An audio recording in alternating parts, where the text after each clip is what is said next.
Hello, good evening. Welcome to another episode of the Digital Afterlife of Grief. This is Ginger Lou.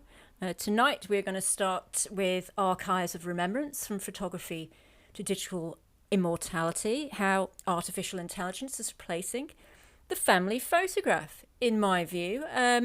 Maybe replacing it, maybe in conjunction with it.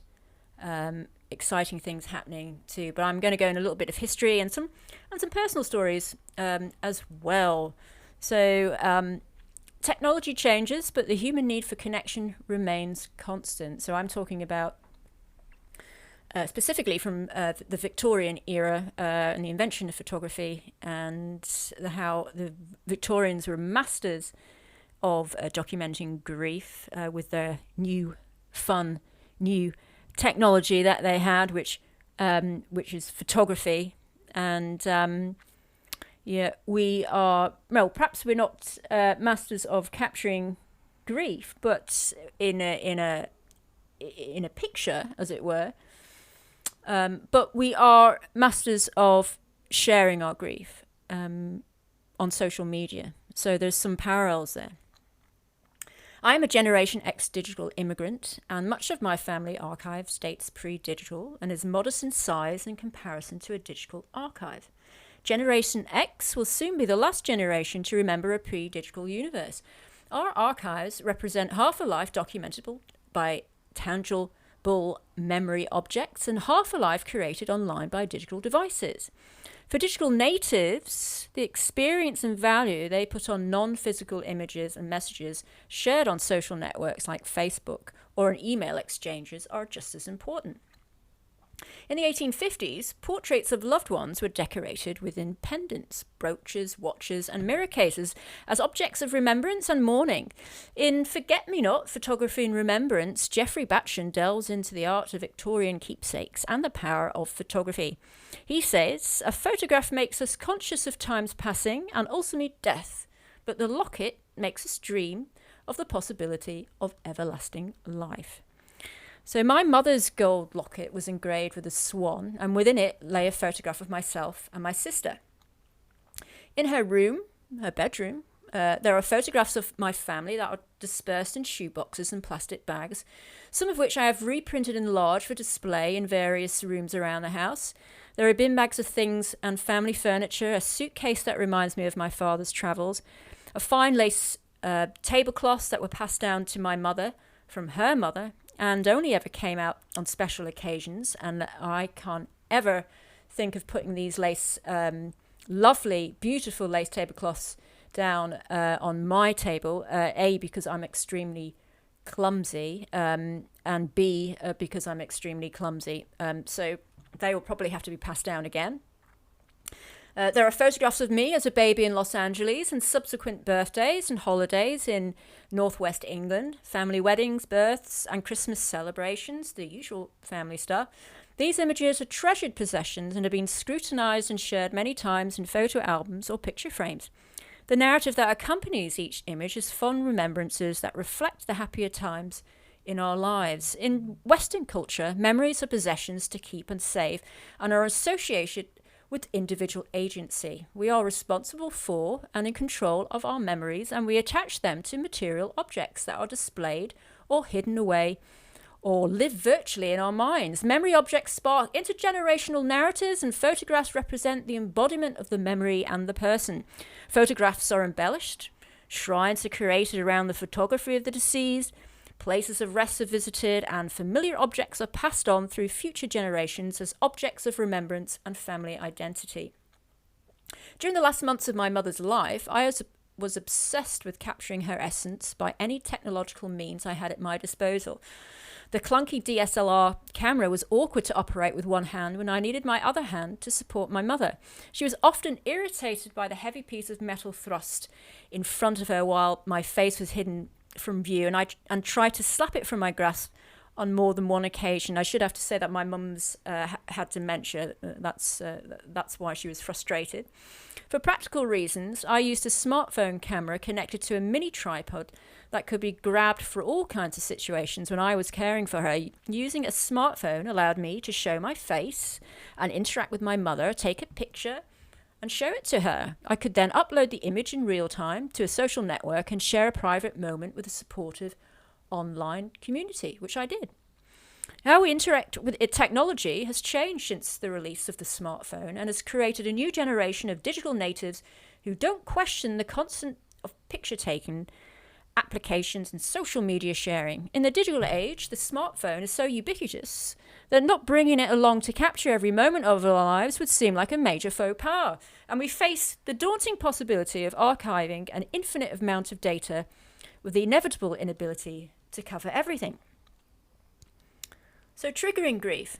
What triggers grief? We always presume that we're in grief when something immediate has happened. You know, like the death of a loved one, we're immediately obviously bereaved or we're in grief. But grief never goes away.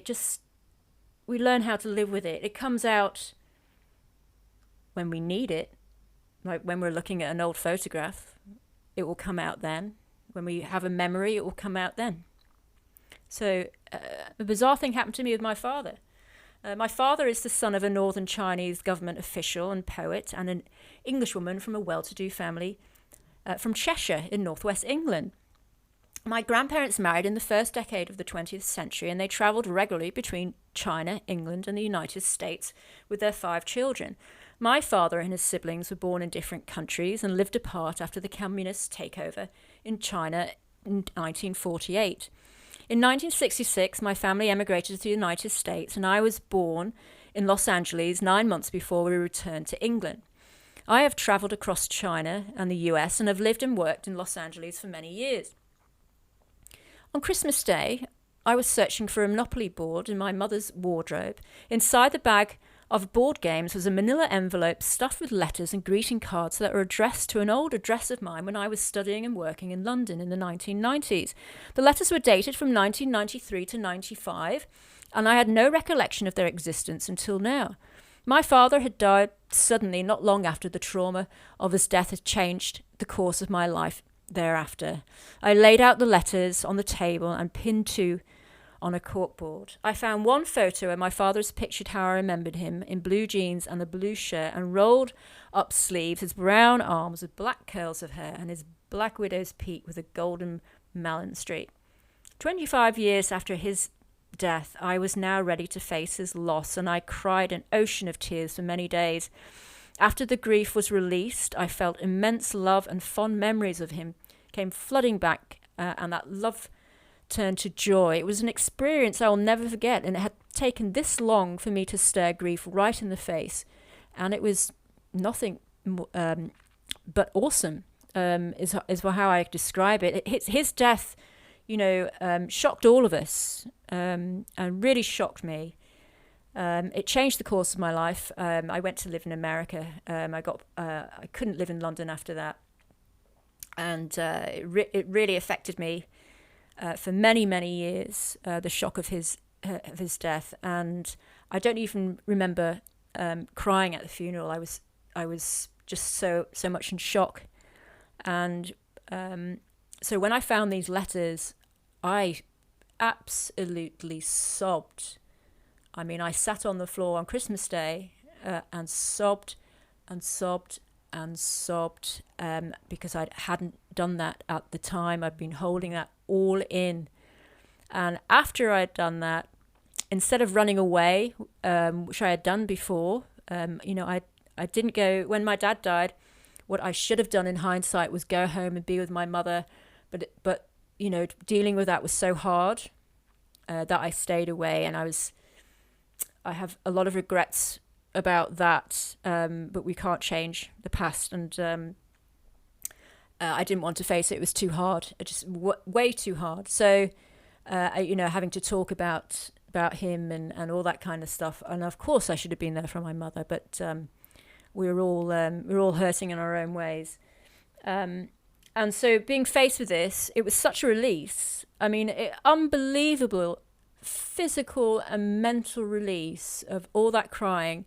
And then for days and weeks, being completely truthful about this, I would wake up every morning with these vivid dreams of my dad when I was growing up. And instead of me being upset and morbid and about him not being around anymore, and me feeling guilty for not spending enough time with him, and all these regret things that we have, we can't help being young. We move away from home, right? We can't stay at home all the time, but we go through the usual things that if only I'd spent more time with him, if only I had more time.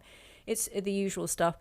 But I had all these amazing dreams of him, memories, not dreams, they're memories of him. And they just made me, my whole body just was consumed with love, absolute love and joy for my father. And it was kind of that moment that I thought, you know what, I'm going to honor my dad.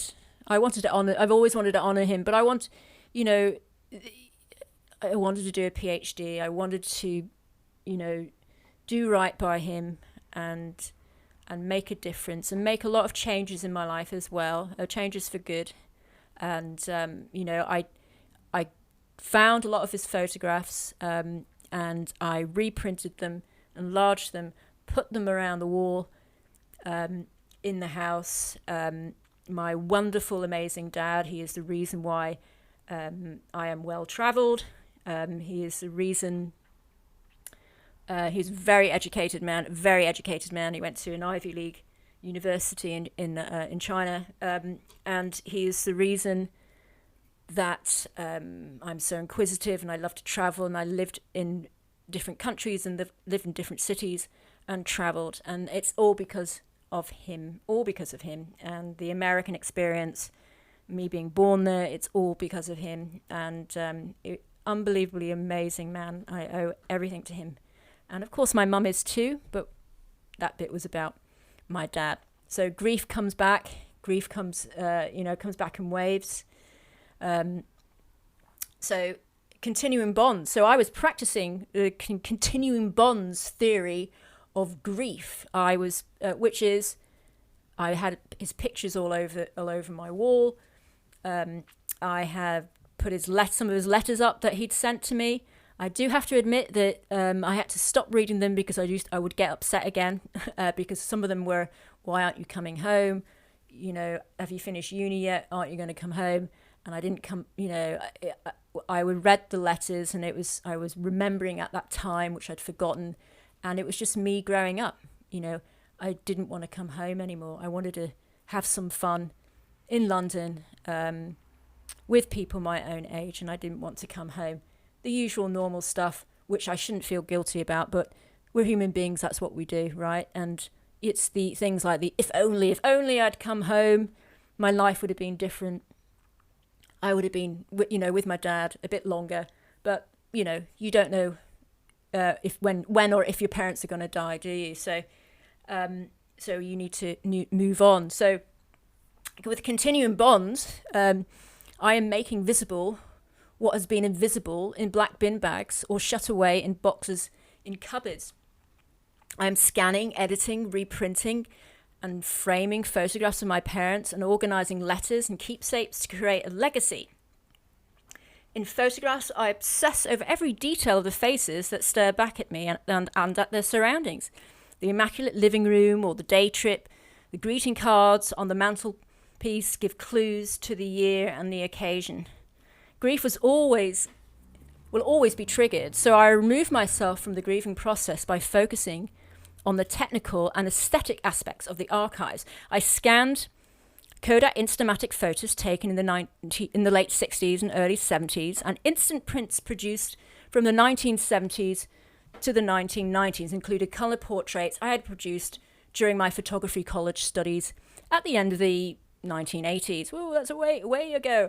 I edited photographs for colour balance, contrast and dust removal, then reversed the colour correction because the edited versions had no place in my memory. So what I mean by that is that these these pictures that we've grown up with, so you've got the Kodak Instamatic photos, that kind of, that lovely, colourful 1960s, early 1970s Kodak snaps, that amazing colour that you get. I colour corrected them because it isn't colour corrected for real, right? And they just look foreign. It's like, well, they're not the pictures I grew up with. They're not the pictures that my mum had delicately and lovingly put in a big green photo album, where she would bring it out and show me their trip when they emigrated to America, and they drove from East Coast to West Coast, and they had such an amazing time. And yes, of course, we all wish we were still there, but that's another story, right? In What Photography Is, James Elkins distracts his grief, pretty much like me, by focusing on the aesthetic surface of his father's photographic archive. He observes, most of the work was not about seeing or memory, it was about not seeing. I registered the technical requirements of each image, and I focused on filters, resolution, grayscale, curves, and color balance, and more than faces and places from the past. By optimizing each image and training my eye to scan for technical issues rather than emotional ones. So, like me, like a lot of people, when we're dealing with our loved ones' belongings, we try to focus on the job at hand, because looking at this stuff does make us sad. And that's another, my mother died in 2018. Luckily, she had wonderfully saved everything when my dad died, which was 1998. And by the way, I only started to know the year because I'd blocked out the day, even blocked out the year that he died. That's how shocking it was. For me, so I could never know the day. I would just say it was 98, 99, something like that. I just didn't want to go there. So yeah, my mother was wonderful. She saved everything after my dad died because she moved house after he died, and so everything was already preserved. The legacy was already preserved in bags and boxes and stuff already. And then they've got this other added stuff too. So yeah, I mean, I've gone in and out of that archive and then had to stop every so often because it's just too hard. But the more, the longer the time goes on, it's 4 years since my mother's death. I'm able to look into these things and to create an archive. And there's a lot of stuff, an absolute lot of stuff. Freud saw grief as a linear process we go through to reach the other side, or an end point. Grief doesn't end, it returns in waves triggered by virtual memories or memory objects. The 5 stages of grief, developed by psychiatrist Elizabeth Kubler-Ross, has argued for half a century that grief goes through a set of stages, but not necessarily in an order. They can be mixed up and jumbled. In Western culture, bereavement psychologists practice a continuum bonds approach that recognizes our connection with our past loved ones, and they live on through us with their memories, values, their personality and characteristics. Emotionally and psychologically, they remain part of who we are. We continue that bond with the dead and keep them present in our minds, on our walls, and in our conversations. I mean, the greatest gift that your parents can give you is the person that you are, right? They might not be around physically anymore, but they're in your memories. They're in the things that you have around the house, but they're in you. They're in your genes, and they're in the way that they brought you up. I mean, even today, when I was speaking to my brother, he said that, oh, that's just what Mum would say. So, the old joke is that the older we get, the more that we turn into our parents, right? Okay, it's scary things. So what about digital immortality? My intention at the start of my PhD research was to create a 21st century self-portrait that reflected both the technological advances in picture taking and questioned the role of photography in identity making. With the emergence of artificial intelligence in the genealogy of portraiture, my research will argue that the photographic portrait's 150-year reign as identity referent is over and will be replaced by an interactive multimedia AI autobiography. Photographic portraiture and its replacement by AI technology must create more of an exact copy of the original to form any emotional connection. Focusing only on technological innovation and image making doesn't address our desire to connect to the representation of the real. One-way communication is used in online memorials such as Facebook legacy memorial pages and grief bots that use machine learning to enable us to chat with our dead and help in the grieving process. Science fiction stories of sophisticated two-way interaction will soon be reality, and they will replace the photograph. We are no more equipped to deal with grief after bereavement than any of our ancestors, and our greatest flaw drives technology to find ways to represent who we are and how we interact with our dead. Academics writing before 2001 were fearful of the social, moral, and religious implications proposed by digital immortality, and that issues surrounding grief and bereavement are an afterthought for technology designers. Similar to the doubters of the emergence of photography in the 19th century, they are consigned to history and in a pre-smartphone social media world and are caught up in the how and not why. Why is the digital afterlife of a person any different than the afterlife of an embellished photograph or keepsake from the 1850s? Technology hasn't changed, but our desire to hold on to our lost loved ones remains as strong as ever. It's certainly something to think about with the connection, photography can no longer represent our identity. Our identity can no longer be represented by the two-dimensional flat surface of a photograph image alone. Photography has had its day. The photograph, as a referent of our identity, will be replaced by an AI hologram. I mentioned this before, but I'm going to mention it again because it's good. It's a good paragraph, right? It's death is at the heart of photography. We cling to these images of the dead as evidence of them once being alive.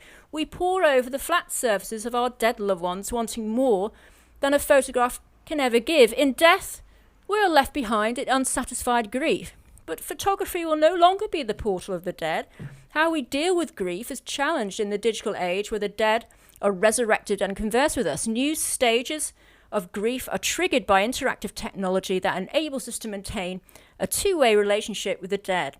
In grief therapy, letting go is replaced by the continuum bonds approach where grief is present and infinite and is worked through with the constant presence of dialogue with the dead. In the 21st century, digital worlds, our identity is represented by multiple forms of technology. In addition to photography, digital video, social media posts, text messages, online writing like blogs, artificial intelligence designed to replicate and converse with us. Taken together, they form a fuller picture of who we are. From this online data, a narrative is constructed to produce a multimedia autobiography rather than a single portrait, but one that is still limited to one-way interaction. Two-way interactive technology will be possible and affordable and easy to use, and a fully interactive machine learning AI hologram will replace the portrait photograph. Photography helps us address from the inside the question of ontology, of being, while technology addresses the surface. Roland Barthes' approach to truth or essence in photography was the invisibility of the medium. We only see the referent. The photograph produces to infinity what has occurred only once, an event of the real. The problem for Barthes is that realism is part of the problem of classification, and classification is always external to the object of photography with no relation to its essence. In The Virtual Life of Photography, Sarah Kemmerer writes this: photographs can only be different in degree, but photography is a difference in kind. So what photography is not. So Rashid Hack explores our idea of what photography is in the 20th century, or 21st century, from a technological point of view. He criticizes photo theorists' inability to address new forms of image making that are photographed that are photographs in name only.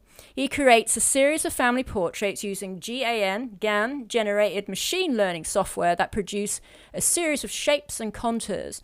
Using family portraiture for his theory is misplaced because the images bear no resemblance to the original and miss the point of portraiture and perhaps photography altogether. Rack only considers the technological differences in the photographic process that constantly redefines photographic production. But the definition of photography is a historical argument that resurfaces when digital replaced analog technology. By focusing on the technological process of capturing a portrait image, Rack misses the point of why photography still exists today as a representation of who we are. The changes in portrait technology are market-driven by our need to bear witness to our existence and be remembered. The photographs I treasured are the Kodak snaps of me as a newborn baby with my mother and father in Los Angeles. I, of course, have no memory of this event. It is my imagination or perception from second-hand memories handed down to me by my parents that give meaning to these images. Photographs do not move. They make static moments and briefly spark a memory and momentarily remind us of life and death.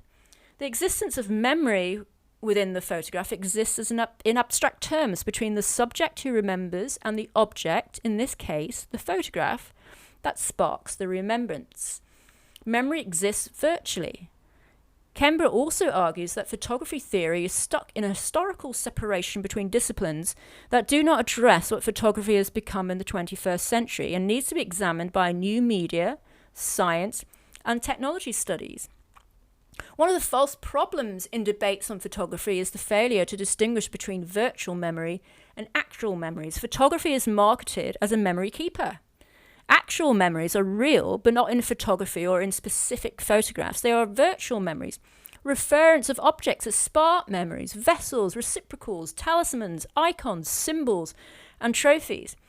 To find out what photography is, it is necessary to look at various debates in new media, science, and technology. Barth's winter garden photograph does not capture a memory of his mother because he wasn't there. Rather, it actualizes his memory of her by what he calls affect and Bergson calls intuition. Barth is lost in the grieving process and looks for her, but he can only find her in the winter garden photograph and not in the medium of photography itself. He only sees the referent, and his research and his search for the essence of her is driven by grief, which fogs his search for the essence in photography himself.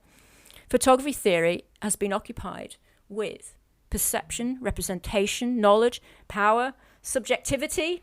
That's what Foucault say.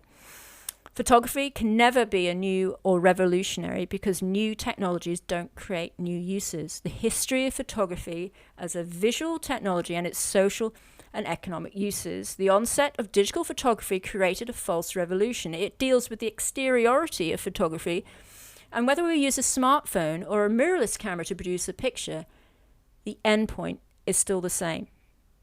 The real revolution, I believe, is coming in the form of artificial intelligence that is evolving from technological advancement and consumer needs that will create an AI referent and replace the photograph as the object of our identity. This consumer need is driven by grief. Gradually, we are finding ways to reconnect with our dead loved ones, and increasingly we have found that a single photograph does not satisfy our grief. We are at a turning point. Our desire to stay connected to our dead using one-way interactive technology or soon-to-be two-way interactive technology is the primary default of our inability to deal with death. So the human condition, since we have been cavemen and women, is our immortality. We cannot deal with death. We want to live forever. And those that die around us, we suffer from grief. We cannot cope. This is what being human is, or part of what being human is. And so this new technology, artificial intelligence, maybe this is the new thing that's going to help us deal with it more, together with what's happening, with the internet, social media, social networks, all these kinds of communication, online communication devices and stuff. So exciting times that we're in for all kinds of stuff in our world, and and that is your lot for tonight. I hope you had a good evening. Stay safe.